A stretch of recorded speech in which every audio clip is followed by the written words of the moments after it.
The first sign that something was wrong was I was having some pain behind my right shoulder blade. So I went to my regular doctor and she ordered some blood work. She ordered for an ultrasound. And the tech that actually was doing my ultrasound, she said, I'm just gonna have the radiologist look at it.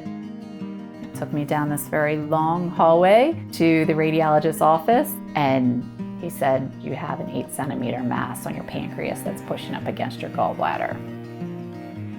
I remember my mom picking me up from school, and I could tell that she had been upset, or that she had been a little bit worried, and she had told me that she had a tumor the size of a softball in her pancreas. I remember that pretty vividly. It was surreal and very terrifying. We hadn't had much experience with cancer up until this point, but the minute that he said pancreatic cancer, I knew that was bad. And I didn't know the exact numbers, but I knew that most people didn't beat that kind of cancer. Pancreatic cancer is really, really, really scary. And at that time, it only had a 9% survival rate after 5 years of diagnosis. I was thinking of my kids. They were all young, and my husband and my life. It's not something that many people get to survive from. How you doing? I'm good. I'm very good. You look good. Good to see you. In 2019, when I first met Lisa, she had a very big tumor in the head of the pancreas. Although the tumor is very sizable, there were no signs of tumor spreading. And all those major vessels around the pancreas, they were not directly involved by this large tumor. So I offered her a robotic Whipple procedure, and she did really well from the surgery. Dr. He was so reassuring. He just had such a calming presence, and I just knew that he was the person that I was supposed to be with. I felt really good at that point. I felt like, I was going to be able to go back to being how I was before.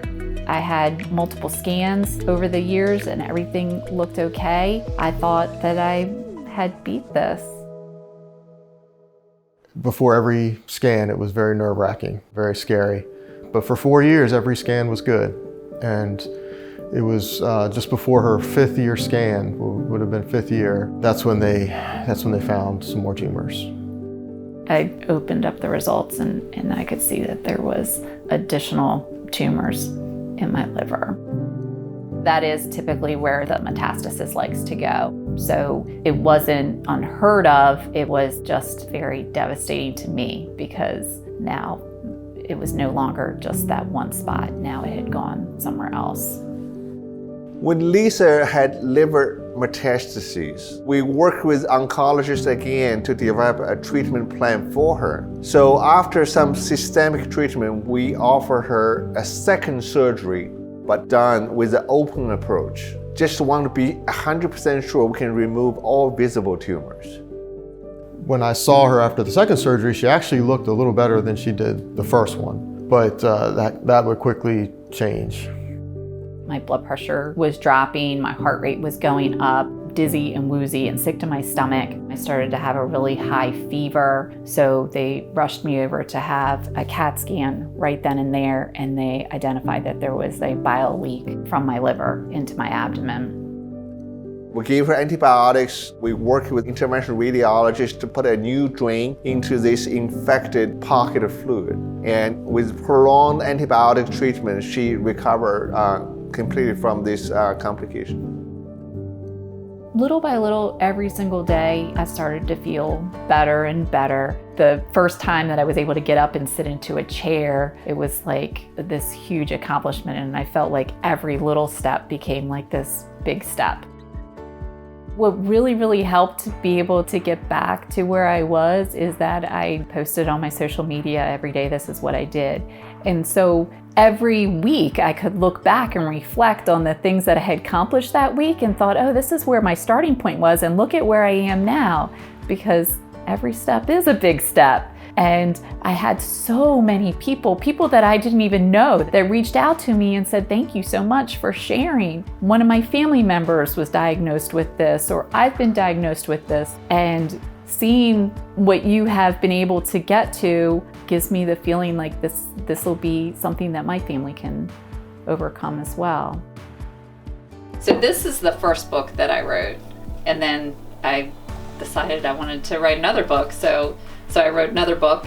And when I first got my diagnosis, one of the things on my bucket list was that I wanted to write a book.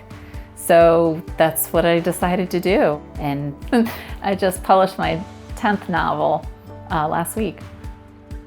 To watch her start to become herself again was very exciting, to see her start to get to be active more, to see her be happier now because she was able to get back to some of those activities that she enjoyed doing so much. One of the things I remember telling myself too is that in religion we talk about sometimes that God gives his toughest battles to his strongest warriors. And I think that that's a perfect description of what my mom is. I mean, she is just one of the strongest warriors this earth has to offer.